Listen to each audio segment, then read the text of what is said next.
Welcome back to another technical deep dive here in the debug zone. Today, we're tackling a big question and breaking it down with insights from other users. Hopefully, this clears up some misconceptions and helps you get the answer you need.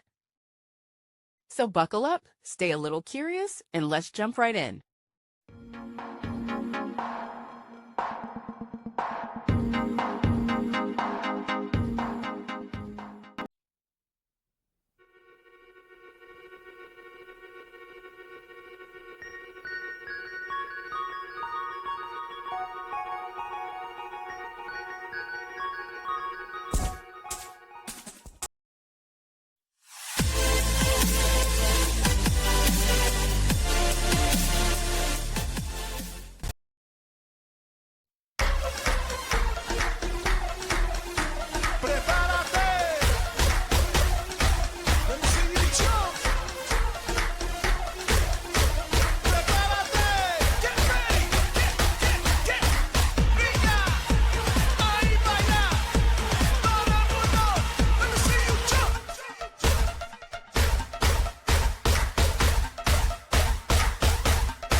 And that's a wrap.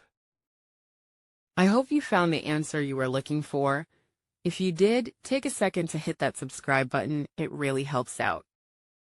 And let me know in the comments which solution worked best for you. See you next time in the debug zone.